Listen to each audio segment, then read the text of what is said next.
you.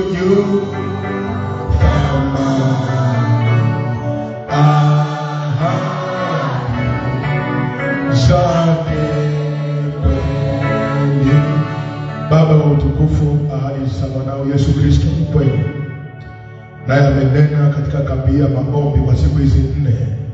Ni siku za kutengwa, ni siku za kutoa mafuta, ni siku za kuimarishwa, ni siku za kuinuliwa, ni siku za utukufu wa kanisa lako, ni siku za udhihirisho wa nguvu zako. Na ahadi zake ni kweli, yeye ni amina, maana amelikuza neno lake kuliko jina lake, amelikuza ahadi yake kuliko jina lake lote. Tunakushukuru kwa sababu kile umesema nasi kinathibitishwa sasa. Roho Mtakatifu, najua uko tayari kwa ajili ya kufanya maajabu mahali hapa. Uko tayari kututenda kwa yale mafuta ya arabuni ya Roho.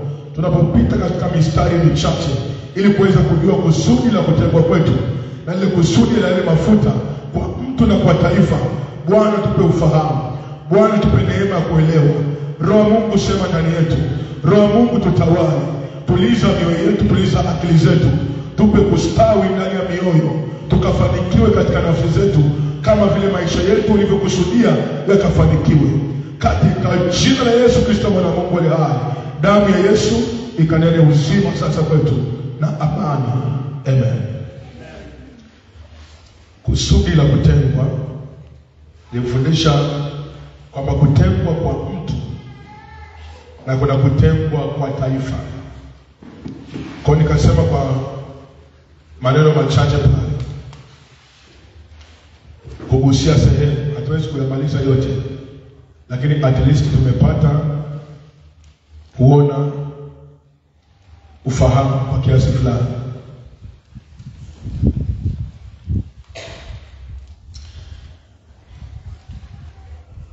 Unajua mtumishi wa Mungu alipokuwa anafundisha kwamba sadaka inaleta ufunuo, alipokuwa anamwishia mahali pa Kornelio, nakumbuka mtu wangu alipokuwa amejifungua kwa Joshua kule Moshi, akaanza kupata tatizo la mgongo, maumivu ya mgongo ya muda mrefu sana, mgongo usio wa kawaida. Kwa nikawa nikimwombea, naomba, tunaomba wapi? Tukawa tunaomba na kuomba, hakuna kitu. Funga na kuomba, mama analalamika, mgongo haufai. Siku moja nikatoa sadaka. Akasema, Bwana, natoa sadaka hii kwa ajili ya uponyaji wa mke wangu. Nilikuwa nasema hapo, nikakumbushwa hicho kitu. Mwaka 2009. Sasa nilipotoa ile sadaka, kitu gani Mungu alifanya? Kama ulivyosema, alinipa ufunuo. Siku moja tena muombea, nikasema, Shetani, achia mwili wangu kwa jina la Yesu. Mpaka kesho mgongo urudi tena. Sema amen. Kwa hiyo Mungu alinipa ufunuo kwamba kile kinachouma ule mgongo sio wa Oliva, ni wa kwangu, kwa sababu sisi ni mwili mmoja. Kwa nilipotamka Shetani, achia mwili wangu, alijua nimepata ufunuo, ufahamu kwamba huu mwili wa mke wangu sio wa kwake, ni wa kwangu. Bwana Yesu asifiwe. Kwa sadaka inakupa ufahamu fulani, inafungua ufunuo wa kuweza kushughulikia mambo ambayo inawezekana umeombea kwa muda mrefu na usielewe. Na alipona moja kwa moja mpaka leo, hakurudia tatizo tena. Amen. Sasa kwa nini mtu anatengwa? Kwa nini mtu anatengwa?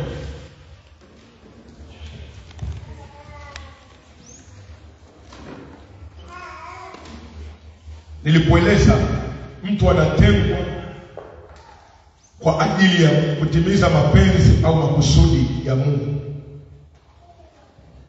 Kwa kila mtu tumeona chini ya jua hajazaliwa kwa bahati mbaya. Hata kama mama alipigwa ngwara, alikuwa ameenda kuokota kuni, mimba ikaingia. Usiseme umezaliwa kwa bahati mbaya. Kuna kusudi la huyo mtoto kuzaliwa. Ndio sababu Daudi anasema mimba yangu ilichukuliwa hatiani. Lakini Mungu alipotaka kuchagua mfalme wa Israeli, akamchagua Daudi. Ndio sababu Suleiman alizaliwa kimkwara, lakini akawa mfalme wa Israeli. Kwa hiyo kwa nini ilionyeshwa vile? Ilionyeshwa tuelewe kwamba mtu yeyote anayezaliwa chini ya jua kuna kusudi la Mungu kuzaliwa kwake. Inawezekana amezaliwa katika namna ambayo sisi wanadamu tunasema alibakwa hivi, hakufunga ndoa, alizini, ndio.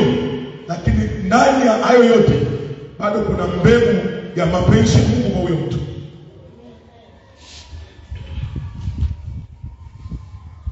Bwana Yesu asifiwe. Sasa unapokuja kwenye mlima wa Mungu, nini hutokea kwako binafsi? Andika, ninapokuja kwenye mlima wa Mungu, nini hutokea kwangu? Apostoli aliwafunulia kidogo, na mimi nataka nipite hapo. Kwa sababu tunaposema mlima wa Bwana, maana yake ni mahali pa maombi. Kwa lugha ya rohoni tunasema tunakwenda mlimani. Lakini inawezekana hapa tulipo ni tambarare tu, wala hakuna mlima.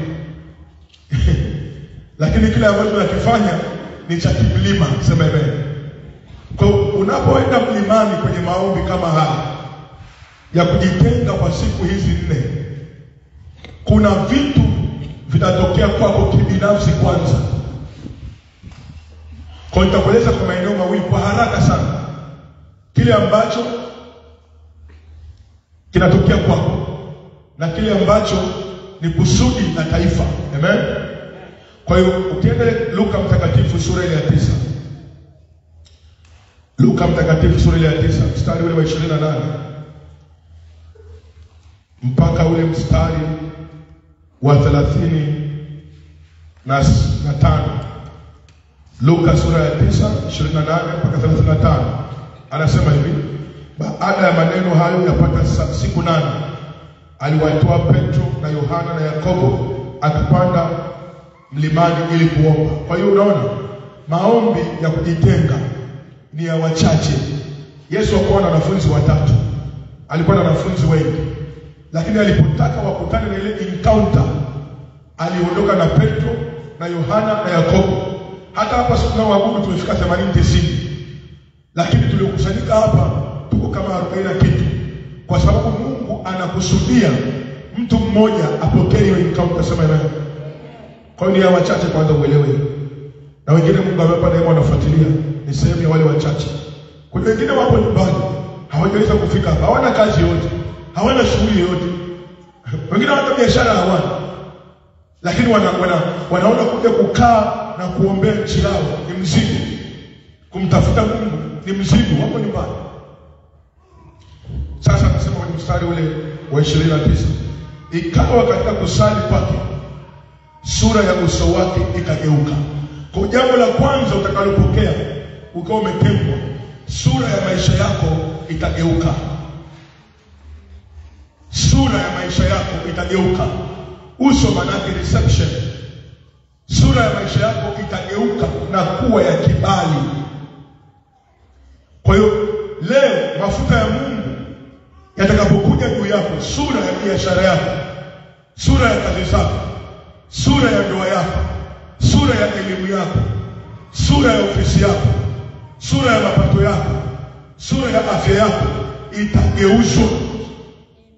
Hawajasikia? Nimesha kufundisha. Nasema itageuzwa. Muonyeshe Mungu unaamini. Walipoenda na Yesu kuomba, sura ya Yesu iligeuka. Sasa Yesu yuko ndani yako. Kuna jambo anataka kufanya. Sema amen. Yuko ndani yako ili sura yako igeuke kama ilivyogeuka ya kwake siku ile pale kwenye mlima. Bwana Yesu asifiwe sana. Bwana Yesu asifiwe sana. Anasema mavazi yake yakawa meupe. Namba 2, utukufu wa maisha yako utafunuliwa. Mavazi maana yake ni utukufu, utajiri. Maana yake nini? Utukufu wa maisha yako utafunuliwa. Kama kuna mahali ulikuwa na kudharau, unapita katika aibu, unachekwa, watu wakuelewe, wanajitenga mbali na wewe kwa sababu ya hali ya maisha yako ni duni, kwa sababu una kisomo kikubwa, kwa sababu una mapato makubwa, una impact kwenye maisha yako. Yesu anapokutenga kwenye mlima kama hivi na ukawa kwenye maombi kama haya, lazima ule yale mavazi yako ambayo ni wokovu. Hata kama wokovu wako ulikuwa umetobolewa, Hata kama wokovu wako ulikuwa umeingia doa pale mtaani, wanasema huyu hajaokoka. Mahali kama hapa panatoa ile vazi la zamani kuukuu, unapewa lile jipya katika jina la Yesu. Unapewa lile jipya katika jina la Yesu. Na unapoondoka mahali hapa, unakuwa na vazi jipya lenye utukufu, lenye kumetameta. Unaona wale waliokuwa wanakuita kikao, wanakuambia kuanzia leo wewe utakuwa kwenye kitu hichi kikao, sema amen. Kwa sababu ya ule utukufu ambao Mungu amekupa. Bwana Yesu asifiwe. Kwa hiyo vazi lako litabadilishwa, ndio sababu umetengwa mahali hapa. Wasio kusikiliza wataanza kukusikiliza tena. Haleluya. Asa mavazi yake yakawa meupe. Maana utatembea katika wokovu unaotambulika katika tabia za utakatifu, tabia ambazo zinampendeza Mungu, tabia zenye mvuto na kibali. Haleluya. Anasema yakimetameta. Glory to Jesus. Yakimetameta maana yake ni kwamba maisha yako yatakuwa na mvuto. Namba 3, maisha yako yatakuwa na mvuto. Maisha yako yatakuwa na mvuto. Na mimi natamka leo mafuta ya Mungu yatakuwa juu yako. Ukapewe kukubalika katika jina la Yesu. Ukapewe kukubalika katika jina la Yesu. Ukubalike katika jina la Yesu. Nisikilize, kibali ni cha muhimu sana. Mnaweza wote mkao na degree moja, mmeomba kazi kwenye shirika, mnaingia kwenye interview, mna qualification sawa, wote mmegraduate University of Dar es Salaam, wote mmegraduate University of Sokoine, mmeenda pale kuomba kazi, mko watu 20, mmepeleka vyeti pale, mna sifa sawa, mna GPA sawa, mna elimu sawa, lakini atakayepata kazi ni yule mwenye kibali. Kwa hiyo kibali kinakufanya uwe tofauti na wengine, na mafuta haya yanakupa kibali kwa jina la Yesu. Haleluya.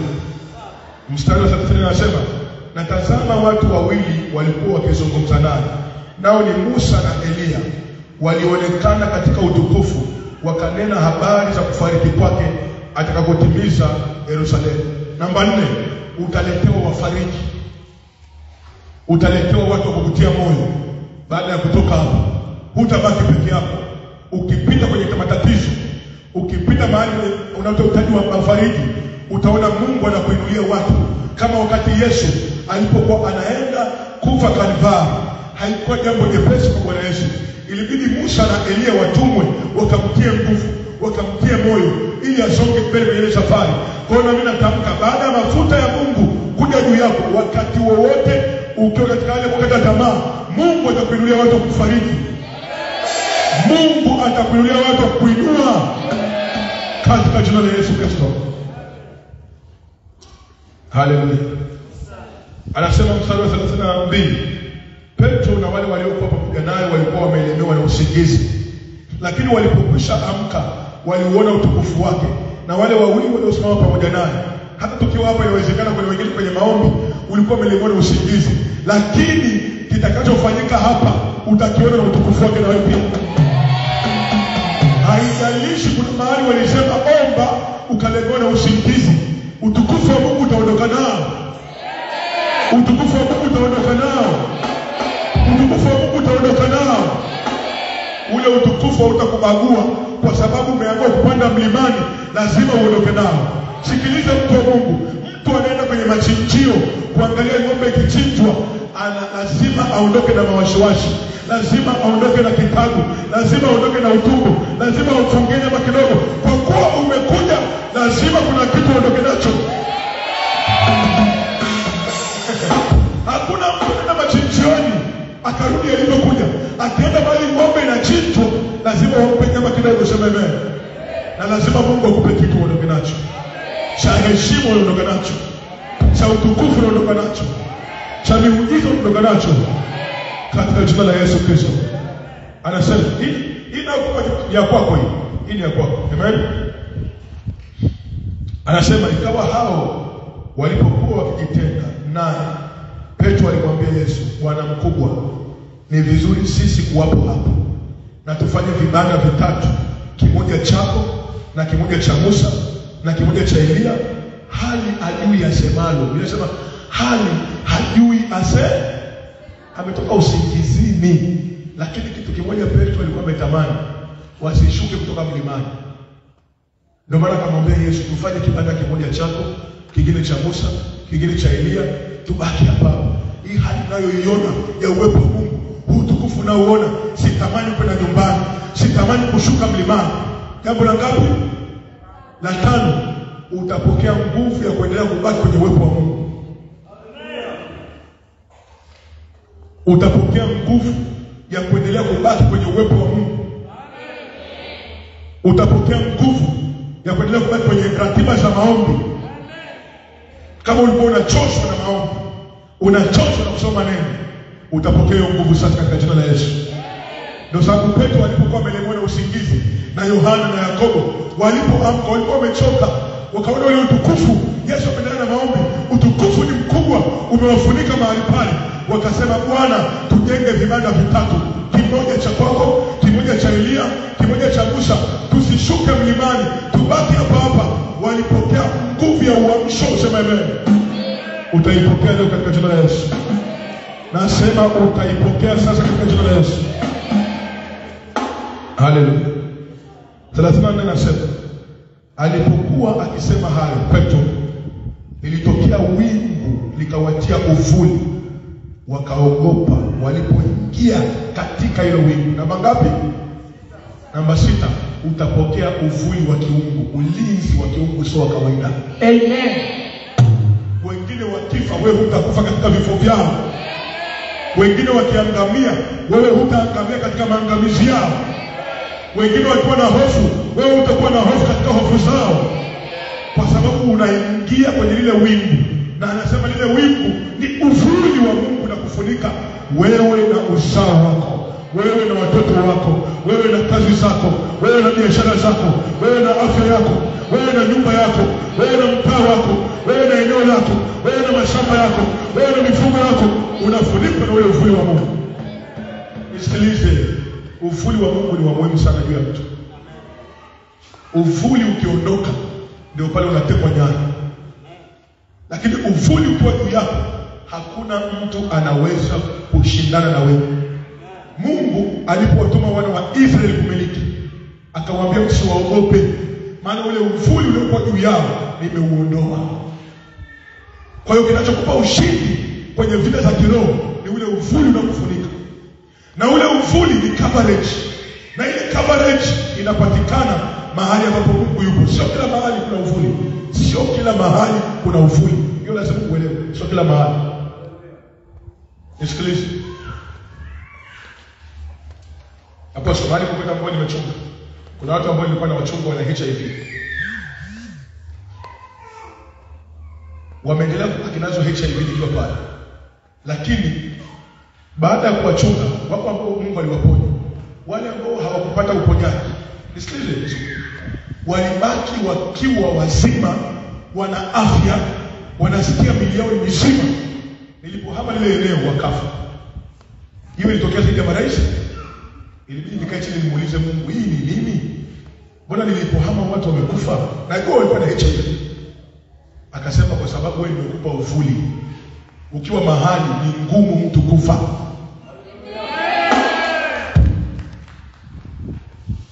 Na kueleza ukweli ni Mungu. Maana ile roho inashambulia kuua afya zao, ilinyamaza.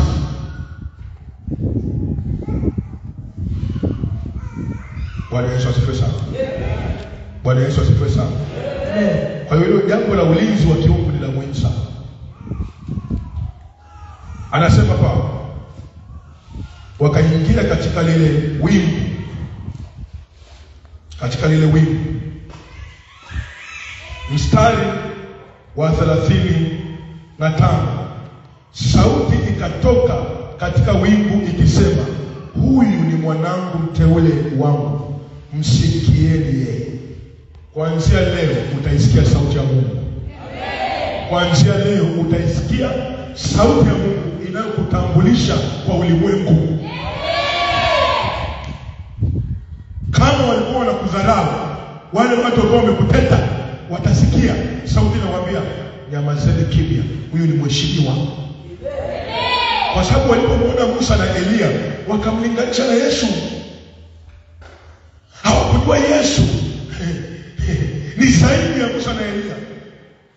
Hawakujua ule utukufu umeshuka kwa sababu Yesu yuko pale, sio kwa sababu ya Musa na Elia.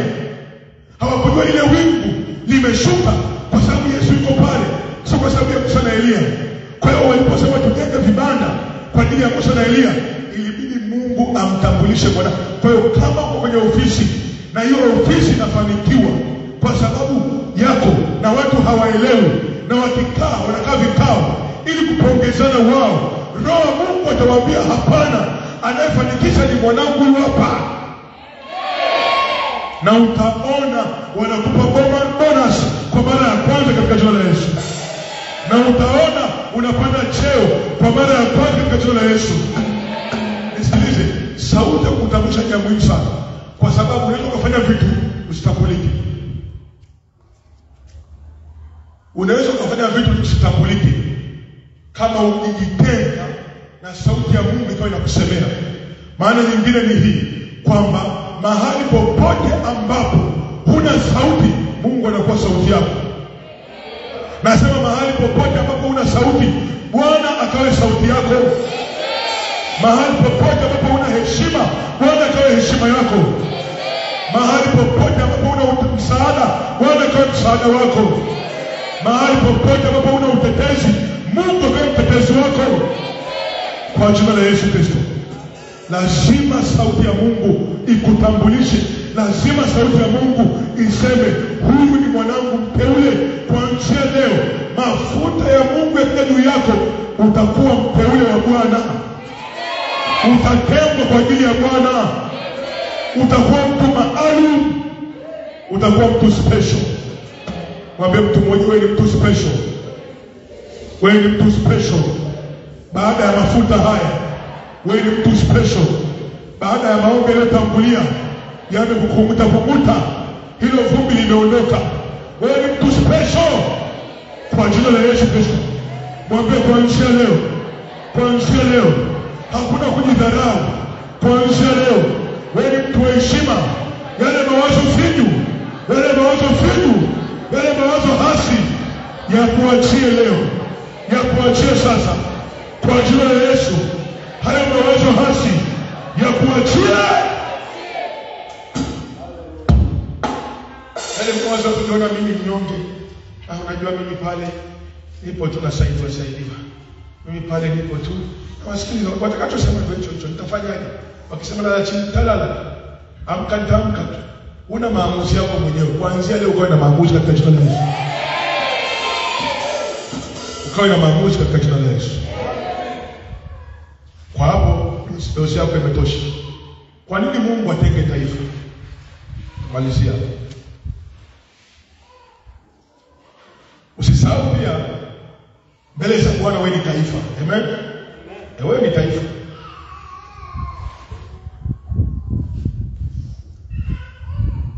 Kwa nini Mungu atenge taifa? Yohana 15:16.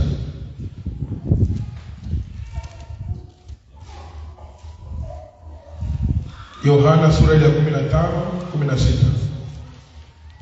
Dakika chache zijazo tutaweka mafuta juu yako. Hakuna pepo walishakimbia wote. Unawekwa tu mafuta ili utiwe alama. Sema amen. Kwamba wewe umetengwa. Na ole wake mchawi ajaribu kusogea nyumbani kwako, atafia hapo nje. Ole wake pepo ajaribu kusogea kazini kwako, atateketea na kuangamia. Ole wake wale walikuwa wanakunong'ona waganga wa kienyeji mtaani, wakianza kutaja jina lako tu wanakuwa vibogoyo. Midomo yao inajaa changarau. Ole wake mtu yeyote akuletee mashtaka ya uongo, Mungu atamhukumu mtu. Maana amesema ni nani atakayewashtaki wateule wa Mungu? Bwana ndiye atuhesabie haki. Kwa mahali popote akitokea mashtaka ya uongo juu yako, Mungu atawahukumu hao watu. Kwa jina la Yesu Kristo mwana wa Mungu aliye hai. Nasema na ndivyo itakavyokuwa. Nasema na ndivyo itakavyokuwa. Nasema na ndivyo itakavyokuwa. Na mtu yeyote aliyekuwa anaogopa kule mtaani, unamkimbia, unajificha, ukimwona kuanzia sasa atajificha yeye. Atakimbia yeye. Akikuona ataangalia chini. Ukitoka hapo utaona kufika nyumbani kwako. Kuna watu uko mtaani, ofisini, hata kuangalia usoni. Akikuangalia tu anaungua. Tena wengine walikuwa wanakusalimia vizuri kweli. Bali ulikuwa wa baridi, una moto. Bali kukumbatia. Sasa ukirudi unakuwa na moto. Akikuona tu anakimbia mwenyewe. Ukiona anakimbia usiogope. Jua moto. Ikiwa chuo kikuu nilikuwa nashangaa sana. Napiga maombi sijawahi kuona. Sasa tunakaa kwenye theater. Kuna viti vya kutoshaka watu 40-30. Lakini kila nikikaa mahali hivi naona niko peke yangu. Ikawa nisumbua sana. Kwa nini nakaa peke yangu? Kuna wengine wameigazana huko wanakaa, wewe wako kaa vibinti vimekaa na vijana. Yeah. Wanasoma. Mimi mbona niko peke yangu tu? Siku moja Mungu akaamua kunifungua macho. Nimefika pale nikakaa. Nilipokaa tu hivi nikaona moto unatembea. Viti vyote vimejaa moto. Nikasema kumbe ndio maana wa jamaa wakae pamoja na mimi. Ni wachache. Hata yule Makonda nimesoma naye chuo. Alikuwa kae na mimi, anikimbia. Kwa kuna moto unapita, sema amen. Haleluya. Yohana 15:16.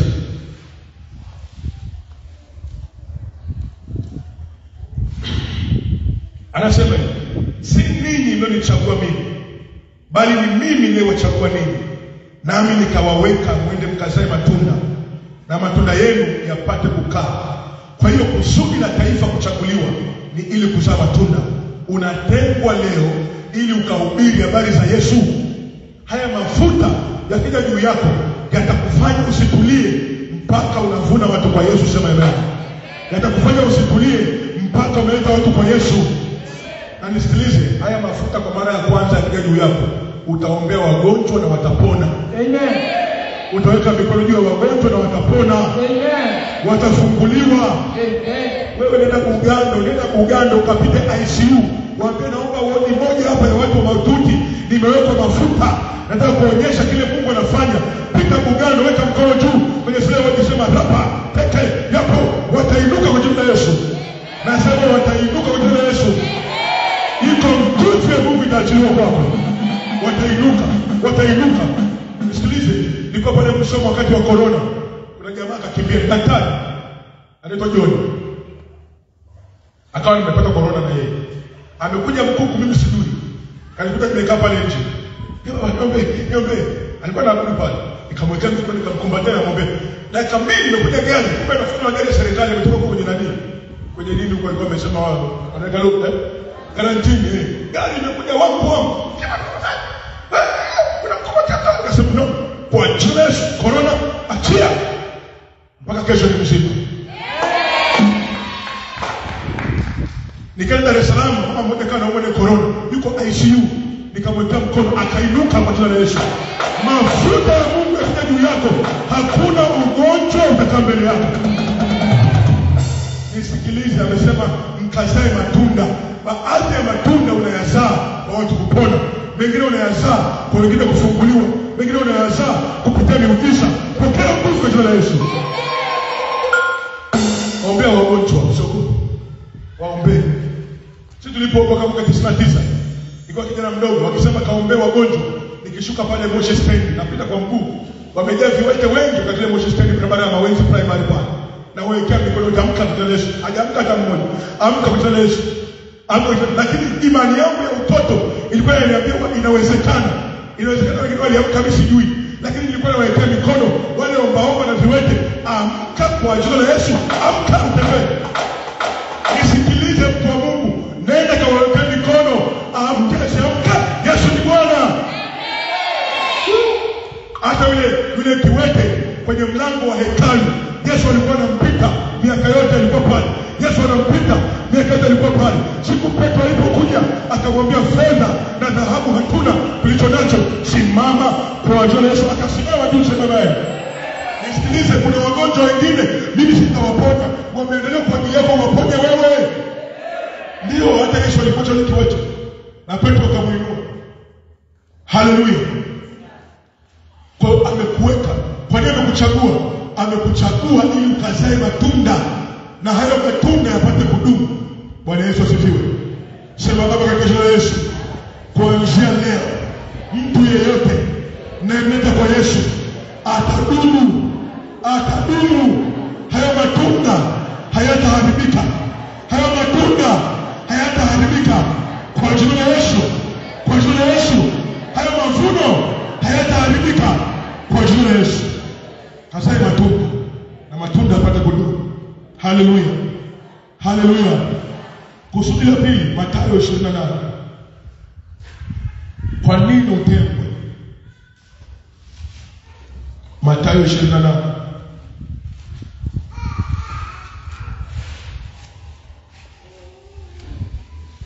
Mathayo 28. Hapa kuna pepo mzuri, ukifungua Mathayo inakusaidia kufungua Yohana. Mathayo 28. Mstari ule wa 18. Anasema basi wa 19. Basi enendeni mkawafanya mataifa yote kuwa wanafunzi, mkiwabatiza kwa jina la Baba na Mwana na Roho Mtakatifu. Namba 2, unatengwa ili ukaongeze wanafunzi wa Kristo.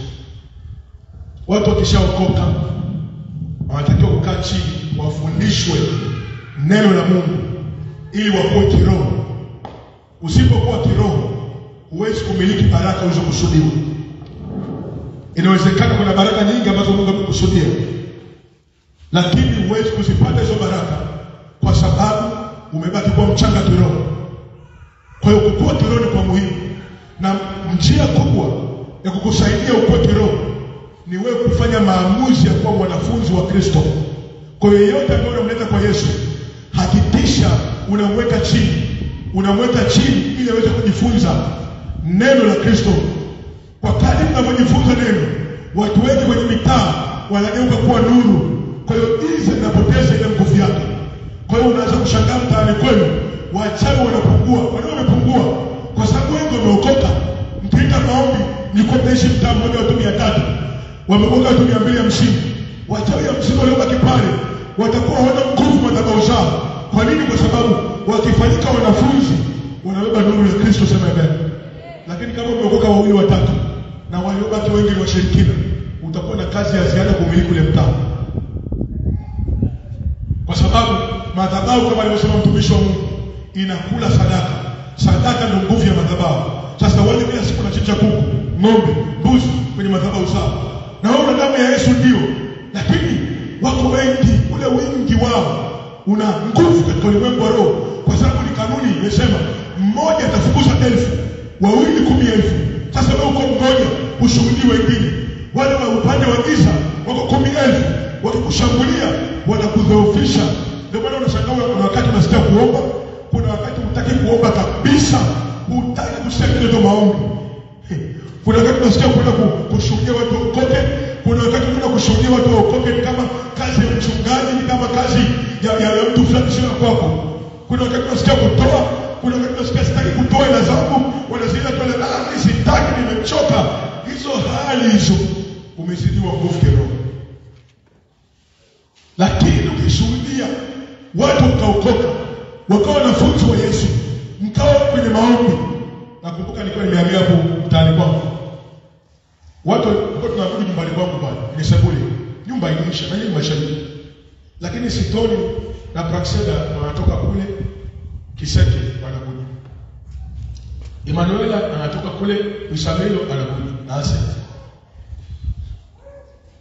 Hakuna walikuwa wanatoka watoto, hakuna hata mtu mmoja alikuwa anatoka pale eneo langu. Hata mmoja. Nyinyi mashahidi.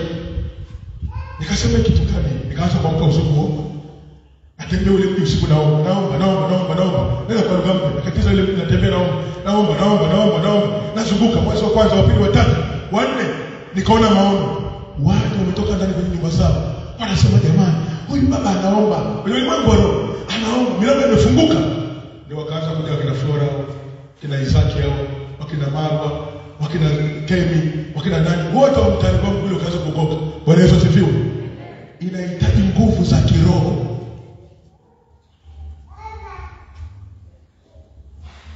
Usipoliombea ile eneo, wanafunzi wazalimu, likanyage, tembea. Hii Mwanza tumekuwa tukikanyaga kuomba na vijana wangu chini ya maombi, tunatembea kutoka hapo mpaka Sayona National Nata. Kuna siku nimechukua Nata pale, nikuta vijana wamelala pale saa 11 kasoro. Wamelala kabisa kwenye maboksi. Nikawaamsha, amka wewe, ombe, amka. Shika mikono bwana. Kwenye basi nimewaamsha pale stendi. Nikawaacha pale nikaondoka zangu. Alfajiri. Lazima uwe na hizo nguvu za kuzaa matunda ili wengine wafanye kuwa wanafunzi wa Kristo. Kiwango cha juu cha kumjua Yesu ni kuwa mwanafunzi wake. Haleluya. Funga vitabu vyako. Hicho kiwango cha kumjua Yesu ni kuwa mwanafunzi wake. Huwezi kumjua kama ujifunzi. Huwezi kumjua kama utulii. Huwezi kumjua kama utafuti. Huwezi kumjua kama usomi Biblia. Kwa naamini tukitoka hapa, hili jengo ni dogo sana. Sema amen. Watajaa watu mpaka nje kwa jina la Yesu. Nasema watajaa watu mpaka nje kwa jina la Yesu. Nasema wanaenda kuokoka watu mtaani kwa jina la Yesu. Wanaenda kuokoka watu. Tena kwa machozi, ukimpa Mungu maisha yao. Kwa machozi kabisa. Usiache kusema habari za Yesu. Kuna wakati unaongea na mtu, unaona anaanza kulia. Kile unachomueleza kinagusa moyo. Kinamfungua. Anapokea. Unaweza kuona maneno ya kawaida tu. Ya kawaida tunaweza kuona. Lakini Roho Mtakatifu anayatumia hayo maneno kumsemesha yule mtu. Kwa hiyo usiache kushuhudia. Haleluya. Haleluya. Soma kwa miguu yako, mwambie Bwana Yesu asante. Anza kumshukuru Bwana. Shukuru Bwana, naomba uondoe hili mbali. Shukuru Bwana. Baba, tunakushukuru kwa wakati mzuri. Roho Mtakatifu asante kwa sababu ya mafuta mabichi ambayo yanakuja juu yetu sasa. Neno lako linasema katika ile Wakorintho wa pili sura ile ya kwanza mstari wa 21, maana atutie mafuta ni Mungu. Ilo mikono yako sema, Baba, wakati wa kutoa mafuta umefika. Wakati wangu wa kutoa mafuta umefika. Na wewe Mungu ndio nitie mafuta. Katika jina la Yesu, kichwa changu kipo tayari.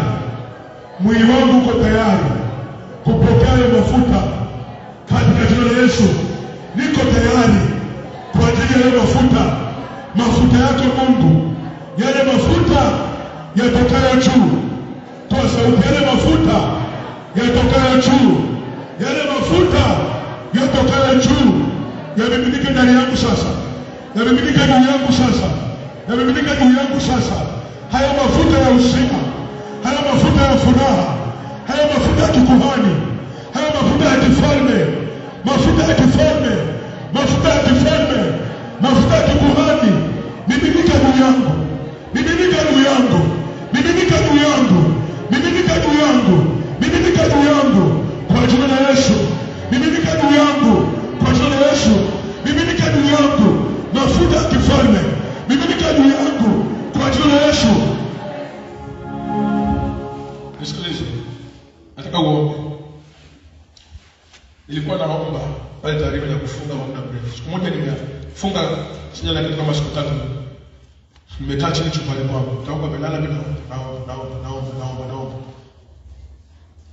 Niliomba kama saa 3 hivi. Nikainuka. Niliposimama nikasikia kizunguzungu kikali sijawahi kusikia tangu nimezaliwa. Nikapepesuka. Nikashika ukuta. Nikasikia sauti inaniambia, ile andiko lilisema hapa, ikiwa roho yule aliyemfufua Kristo katika wafu anakaa ndani yako, atakuhuisha. Pale pale nguvu ya Mungu ikaachiliwa ndani yangu. Pale ndani nimesikia na mbio kabisa. Alafu nikasikia sauti inaniambia, I have anointed you with the anointing that which I rarely anointed my servants. Nimekupaka mafuta adimu ambayo nimewapaka watumishi wachache sana chini ya jua. Pale nikasikia nilikuwa kwenye kujitenga. Kujitenga kunaweza kusababisha mafuta adimu yenye ije juu yako ambayo mtu mwingine hajakupaka mafuta. Sema Baba katika jina la Yesu.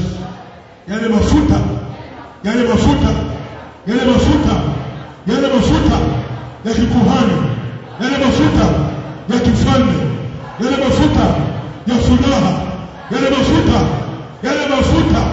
mafuta yako Mungu matakatifu, yale mafuta masafi yaje juu yangu sasa kwa jina la Yesu.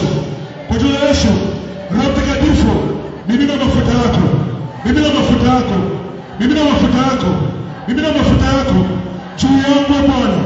juu yangu Bwana, juu yangu, mimina mafuta katika jina la Yesu. Ile roho ya usiku ikaniachie, ile roho ya majonzi ikaniachie kwa sababu ya mafuta, nira zilizofunga maisha yangu ya rohoni, maisha yangu ya nafsini, maisha yangu ya uchumi, hizo nira zikaharibiwe kwa sababu ya mafuta. Kwa jina la Yesu, mafuta ya Mungu yaje juu yangu sasa. Nisikilize, weka mikono yako miwili kichwani, anza kuomba mafuta ya Mungu yaje juu yako, anza kujiombea. Sakapara baba ya taraba shakandarabo lepataraba sakatabo letorabo sakamaya kataba yenderebo saka motorabo sakamaya kapa lepatarabo saka lendorabo saka etorabo shakandebo saka leparabo sakabo leposhataraba etorabo saka. Baba, tupake mafuta mabichi leo. Letorebo sakandebo saka lipatorebo seketabo shandarabosa lepatarabasata lekorabosaka otorabosataba yeporababasata raboshata yaba etorabosandebota ribosaka matabo. Mafuta yakachiliwe, mafuta ya Mungu juu yetu. Omba. Naona mafuta yanamimina juu yako, mafuta yanamimina juu yako, yanakupenda. Omba, yanakuja juu yako. Kuna hali utaanza kuisikia ya uwepo wa Mungu hapo ulipo. Utaanza kusikia machozi, utaanza kusikia uwepo wa Mungu, utaanza kusikia moto juu ya kichwa chako. Ni mafuta ya Mungu yanakuja. Utaanza kusikia kama AC, kama upepo unapita. Utaanza kusikia kama vile unaona moto juu ya kichwa. Ni mafuta ya Mungu yanapita. Seketarabosaka etamakatayaba yepatabasatamo yetabosekapa meterabosatamo yepotakasata lepotarabosa etomashandebose leparakasatamo yeposekata metarabasiata yetamakandeboso pikorabosa leposhaka yereboseka etarabosa. Omba mafuta juu yako. Lepotorebosa letemosekata yeporabosaka eterabosa leboshaka etoraboseka terekesaka yeketerebosaka eterabosakama yepotosekani metopisaka rabosaka yetayakata metarusakapo yetami sekaposha metorabosate rabosaka yeposakapesh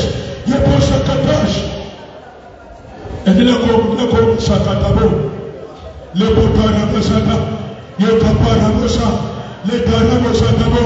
Yale mafuta yako Mungu ni hayo. Lepotarabosata yale mafuta yako kutuimarisha. Lepotarabosha unatupia mafuta ni wa Bwana. Leposakatabo yetarabosandebota rabosata. Roho niko juu yangu. Lepatarabosha Roho niko juu yangu. Amenitia mafuta nikutangazie kufunguliwa kwako. Amenitia mafuta nikutangazie nira yako inaharibiwa kwa jina la Yesu. Yakaparabosata leporabosate yeterebosata etorebosani. Omba mafuta mabichi ni juu yako. Kata mafuta ya zamani.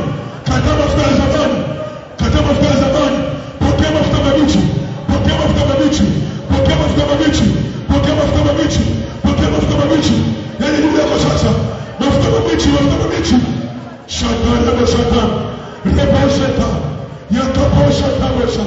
Leporabosata mama.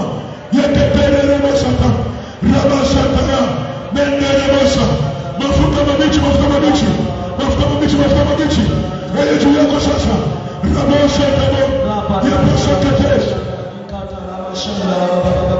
Riba baba tala bashanda bakara baba reketerebosha prakatala bakara baba.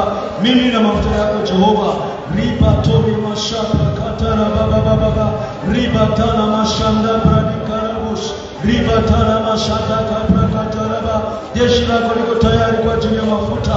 Riba ndara boshe breketerebosha baba rabatala mandara bakobradishata rebeterebosha ndara baba rikatala mashanda baba. Usifunge kinywa, fungua kinywa chako, nena baruka. Nena baruka, shukuru, tamka jambo. Rimando brada shabara katama yataraba reketerebo shanda bradi karama shababa baba ribatarama shabara kataraba. Neema yako Bwana, neema yako Bwana. Rimando braga tabarama shababa reketerebo sheteke breketerebo ribataraba kabrata yandaraba baba. Mimi na mafuta yako Jehova. Ramanda bashabara katababa rabatabara yandaraba baba Rimando brakatara bashabara katababa rababa takaya tarababa rinde bora bashabara katabaya rabatakaya katara bashabara baba rikatari mashabra rikatarima rebeteketere boshabaraba rinde boshebeketere bosikata rikata. Yes, Holy Spirit. Yes, Holy Spirit. Yes, Holy Spirit. Yes, Holy Spirit. Yes, Holy Spirit. Yes, Holy Spirit. Yes, Holy Spirit. Yes, Holy Spirit. Yes, Holy Spirit. Yes, Holy Spirit. Thank you, Holy Spirit. Thank you for new faith, for fresh oil. Thank you for fresh oil. Thank you, Holy Spirit, for fresh oil. Jesus, we love you. Thank you for fresh oil. Fresh oil, fresh oil. Fresh oil, fresh oil. Fresh oil, fresh oil. Fresh oil, fresh oil. Fresh oil, fresh oil. Fresh oil. Fresh oil, fresh oil. Shapakaya. Reposetaya. Mendele kasapo. Shatandi lebos. Ripotakasa. Lepotarakaya. Dobesetes. Leposataposa. Metakando. Leposetando. Rabosatia. Mendo Rabosata. Rabosata. Resakapo. Leposetaya. Mendo Rabosa. Rabosata. Rakashata Bosa. Katika jina la Yesu. Karibu, karibu, karibu, karibu. Haya mafuta ni ishara tu. Karibu. Naomba wahudumu jipange, vijana jipange. Niweze kulemwa na nguvu za Mungu. Katika jina la Yesu Baba, unamtenda leo. Katika jina la Yesu. Haya ni mafuta ya kutengwa kwa ajili yake. Tarabosa. Kila neno la unabii lilotamka mahali hapa linatendea kwake. Anatengwa sasa hivi mafuta ya Bwana. Katika jina la Yesu. Ile nguvu ya kichawi inavunjika ndani yake. Sakata rabosane moja. Rebosata anatengwa Bwana. Lepato rebosata. Anatengwa Bwana. Lekashata Bwana. Mpe kutengwa kwa ajili yako. Rabasata Bwana. Mpe kutengwa kwa ajili yako mkombozi. Mpe kutengwa kwa ajili yako Bwana. Rabosata. Mpe kutengwa kwa ajili yako Jehova. Anayetoa mwili wako kwa kunyuka. Mpe kutengwa kwa ajili yako Bwana. Rabasata. Rabasata damba. Rabasata. Shukuru Bwana mkutenga. Rabasata. Repasata Bosha. Lekapato Rebosata. Enda Rabosa. Enda Rabosa. Lapata Rabosata Tabo. Lepara Rabosata. Enda Rabosata Tabosha. Lapota Rabosata. Lekapara Rabosata Tabo. Esatama Rabosa. Lepato Rebosa. Rabosata Tabo. Leta Rabosata. Enda Rabosata Baba. Repasata Baba. Oshata Maraka. Lepota Rabosata Tabo. Lepota Rabosata Tabo. Lepara Rabosata. Enda Rabosata. Rabosata Mashata. Reposatande. Lepato Rebosa. Endo Rabosata. Inda Rabosa. Lepasata Bosa. Reposata ya. Enda Rabosata Bosa. Nakatara Basata. Reposata Baba. Shanda Rebosa. Etarabosha, Etarabosha Katabo, Rebosha Tabosha, Etarabosha, Lepatarabosha, Lepatarabosha, Lepatarabosha, Obebana Sadu, Leko, Sata Makataba, Lepatarabosha, Rabosata, Etarabosha, Otorabosha, Lepatarabosha, Etarabosha, Leposhata, Rabosha Kabosha, Rabosha Kabosha, Rabosha Kabosha, Rabosha Kabosha, Rabosha Kabosha, Rabosha Kabosha, Rabosha Kabosha, Rabosha Kaba, Rabosha Kaba, Rabosha Kaba, Rabosha Kaba, Rabosha Kaba, Rabosha Kaba, Rabosha Kaba, Epakata, Epakata, Rabosha Kaba, Rabosha Kaba, Epakata, Sandere Bosa, Lepata, Lepata Masada, Lepata Kaba, Rabosha Kaba, Lepayagata, Esepere Bota, Rabosha Kaba, Lepata Rabosha, Lepata Kaba, Lepata Kaba, Lepata Rabosha, Rabosha Papara, Lepata Rabosha, Rabosha, Lepata Kaba,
Mshukuru Mungu aliye hai.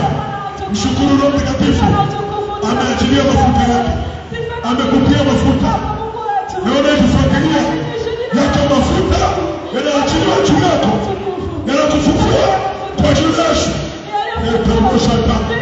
Asante Bwana Yesu kwa mafuta yako katika jina la Yesu. Asante Roho Mtakatifu. Pige Bwana Yesu makofi ya dhabihu. Mpige Bwana Yesu makofi ya dhabihu. Mtembelee mtu mmoja mwambie hongera sana kwa kuwa mahali hapa kwa siku nne. Mwambie hongera sana. Tembelee mtu mwingine mwambie hongera sana. Mwambie sasa wewe ni mteule wa Bwana. Mkumbatie mwambie umetengwa kwa ajili ya Bwana. Mwambie umetengwa kwa ajili ya Bwana. Mpe hongera, amekaa siku nne mahali hapa akimtafuta uso wa Mungu. Mwambie hongera sana. Mwambie hongera sana. Mwambie hongera sana. Mwambie hongera sana. Umetengwa kwa ajili ya Bwana. Mwambie hongera sana. Mungu amekutenga. Amekutia mafuta. Inuka mwambie mtu mmoja. Mwambie hongera sana. Mwambie hongera sana. Wewe ukakumbuka mbinguni kwenye kitabu cha uzima wa milele. Wakakukumbuka siku ile. Umeiombea nchi yako. Umeombea taifa lako. Mwambie hongera sana. Mwambie umetengwa kwa ajili ya Bwana. Wewe ni hata ulionayo umetengwa. Wewe ni Tanzania yako umetengwa kwa ajili ya Bwana. Mwambie asante Bwana. Asante Bwana Yesu. Ni kwa neema tu Bwana Yesu. Kambi ya kwanza imefanikiwa kwa neema yako Bwana. Ninakushukuru kutufanikisha katika kambi ya kwanza. Bwana Yesu asante kwa ajili ya kambi ya maombi. Na kushukuru Bwana. Imefanikiwa kambi hii. Na kushukuru Bwana. Pokea utukufu na heshima. Pokea utukufu Bwana. Sio kwa uwezo, sio kwa nguvu, ni kwa Roho Mtakatifu. Asante Bwana. Pokea utukufu na heshima katika jina la Yesu Kristo. Sasa nataka wale kamati ya maandalizi njoo tuombe kwa ajili ya kupiga magoti hapa. Kiti mkatibu wangu wale.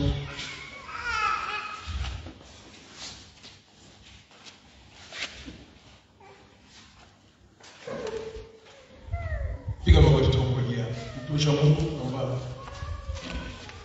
Ombe kwa ajili ya wamekuwa kwenye kazi ya kuandaa kambi hii kwa gharama kubwa na kwa kujitoa. Bwana awasilishe katika neema. Wengine nyosha mikono tuombe. Nyosha mikono. Baba, tunakushukuru kwa ajili ya upendo wako. Tumesherehekea leo, tumefurahia uwepo wako kwa sababu wako watu walisimama, wakawa watii, wakajidhabihu, wakajituma ili Mungu jina lako lihimidiwe. Leo tunashangilia uwepo wako, tunafurahia uwepo wako, lakini tunapata neema ya kupata jeshi la kwa ajili ya kusimama katika kuta za Yerusalemu kwa ajili ya timu ya maombi. Maana hili kundi lilotengwa litakuwa ni kundi la maombi la kudumu. Lakini jambo hili limefanikiwa kwa sababu ya watumishi wako. Nami sasa hivi Bwana ninasihi neema yako. Maadamu waliamua kusimama ili mtumishi wako akae. Nami sasa hivi naachilia tamko hili. Popote watakapoenda, watu wakasimama ili wao wakae. Ukainulie watu watakaosimama kwa ajili ya majukumu yao. Katika jina la Yesu Kristo wa Nazareti. Baba, ninawabariki katika baraka wa kitume. Wacha wakafurahie baraka zako. Wacha wakafurahie wema wako na fadhili zako. Wacha wakaone utetezi. Wewe umesema katika neno lako katika Kutoka 23:25 kwamba nani mtamtumikia Mungu wenu, naye atabariki chakula chenu na kinywaji. Hataondoa magonjwa katika yenu, wala hakutakuwa na mwenye utasa wala mwenye kuharibu mimba. Siku zao za kuishi zitatimizwa. Wacha baraka hii ikawe juu ya maisha yao. Wakainuke kila inapoitwa leo kwa ajili ya kusudi lako na majukumu yao. Mungu kawainulie watu wa kusimama nayo kwa uaminifu ili jina lako lizidi kuhimidiwa. Asante Bwana kwa ajili ya upendo wako. Asante kwa ajili ya ile imani walionayo kwako ndani yao. Asante hata kwa namna ambavyo wamepata neema ya kusikia sauti ya mtumishi wako. Baba, ninasema asante kwa namna ya kipekee. Uendelee kuimarisha viungo vyao, imarisha mienendo na afya yao, ili wakaendelee kuwa kwenye kamati hii hata kwa ajili ya mwaka unaokuja, ili jina lako Mungu lizidi kuhimidiwa. Ni katika jina la Mungu Baba, Mwana na Roho Mtakatifu, na wote tuseme amen. Amen. Pigie Bwana Yesu makofi sana. Asante mtumishi wako.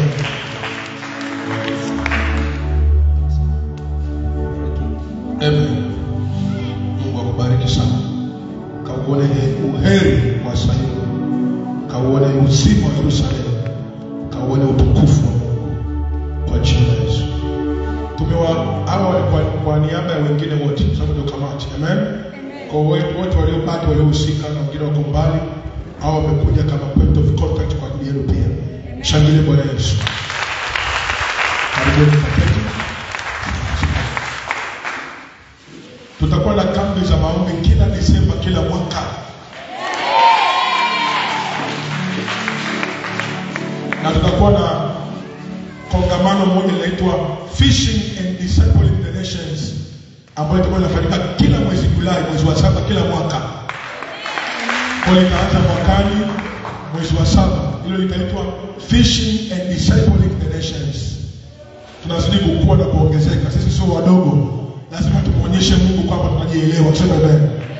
Kwa kila Desemba kila mwaka tutakuwa na kambi ya maombi, na tunapoelekea kwamba Mungu atatupa eneo kubwa la kuweza kulala, kukaa vizuri na kuishi vizuri. Eneo kubwa zaidi. Na watu wengi kila mahali watakuja na kuomba na kupata uamsho wa nguvu za Mungu. Sema amen. Katika jina la Yesu Kristo. Bwana atathibitisha maneno haya hata siku ile ya unyakuo. Sema amen. Mungu awabariki. Karibu mama, kama una neno la kusema kabla ya tangazo taratibu mwingine tunapoagana na timu hii. Bwana Yesu asifiwe. Haleluya. Wangapi wamefurahi? Mshangilie Bwana. Na mimi pia nimefurahi kwa ajili yako. Walioweza kuwa pamoja nasi tangu siku ya kwanza hata siku ya leo. Basi Mungu azidi kukutukuza. Mungu azidi kukuinua. Amen. Binafsi nataka nishukuru wana maombi wote kwa ujumla.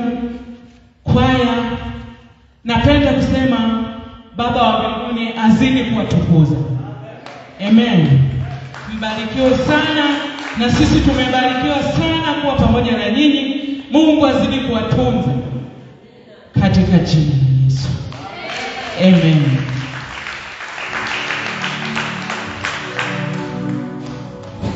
Wapishi, mbarikiwe sana. Tunashukuru hatujashinda njaa, tumekula, tumekunywa kila siku. Mbarikiwe sana. Mungu awatunze. Amen. Amen. Nimesema na watu wana ushuhuda, karibu wale wenye ushuhuda. Amen. Karibu kwanza weke sadaka yako madhabahuni, wewe ambao ulichukua ile bahasha. Njoo tumshukuru Mungu kifurahi. Yale ametenda ndani yako ni makubwa. Karibu kama madhabahuni, kama madhabahuni. Weka tu pale madhabahuni.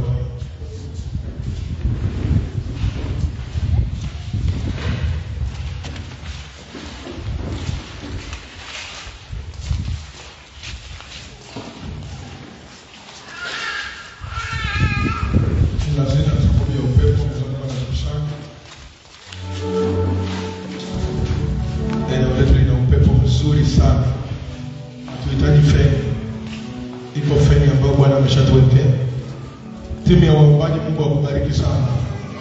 Mungu akubariki sana.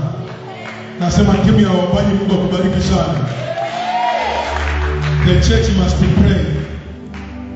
When I was born again, 1999, I used to pray. I used to pray until now. Prayer is my hobby, is my favorite thing. I have crossed many mountains. I have crossed many obstacles. I have crossed many hindrances because of the power in prayer. Hallelujah. Mungu akubariki. Wale wenye ushuhuda karibu. Nimesema kuna watu wana shuhuda karibu. Karibu dakika chache. Muda wetu umekwenda na tutakuwa tukae kwenye chakula kwa pamoja. Tule kwa pamoja. Mtumishi wa Mungu anasafiri leo kuelekea Dar es Salaam, anarudi. Bwana Yesu asifiwe.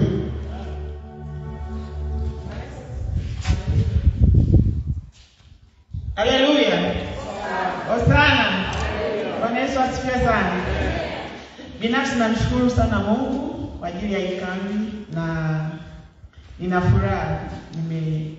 Mungu ameshanionekania kabla hata sijatoka hapa.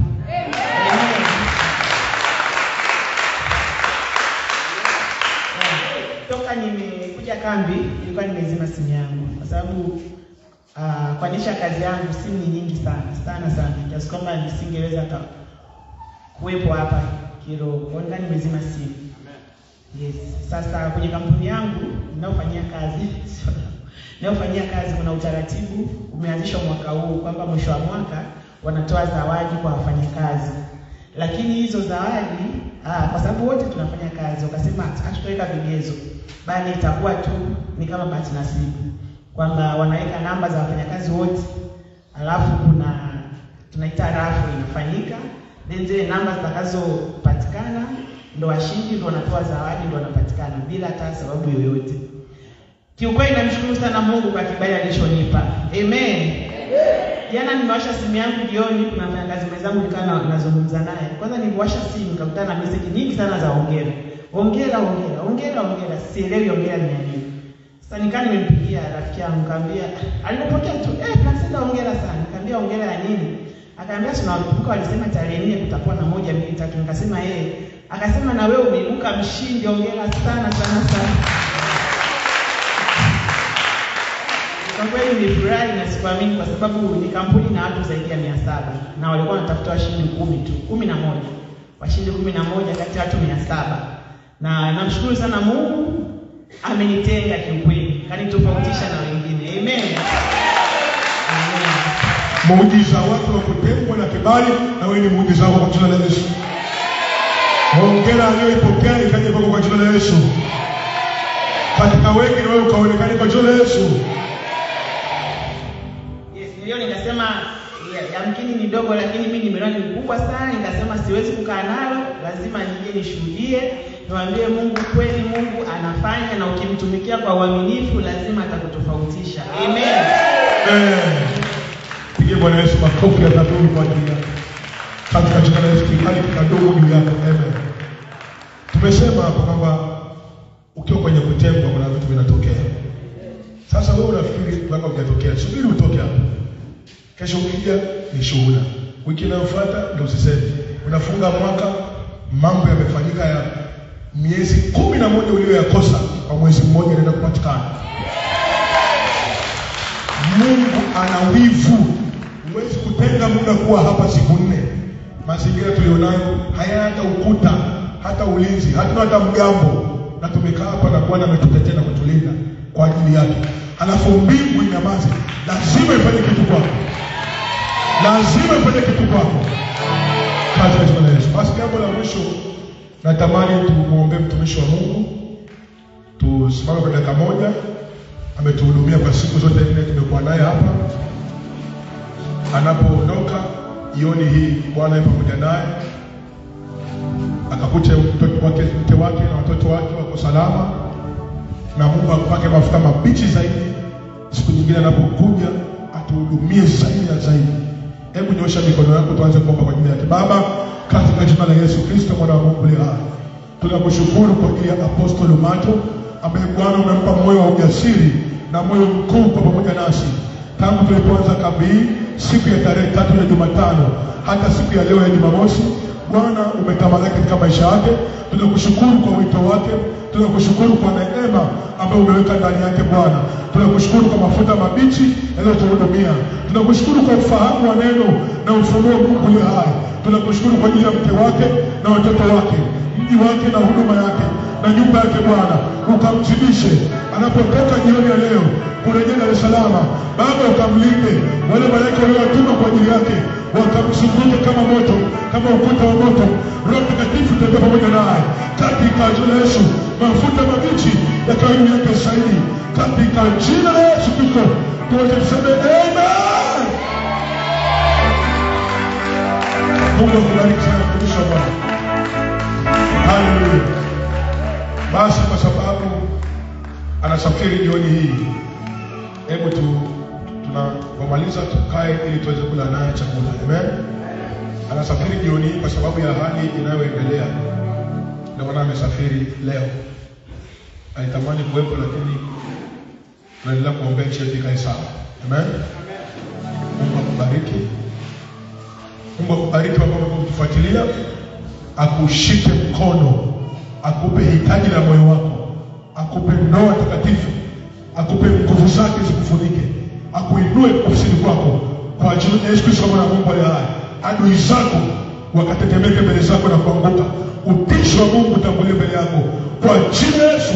Huyo mchumba uliye naye ikathibitike, huyo mchumba uliye naye ikathibitike kwa jina la Yesu. Amen.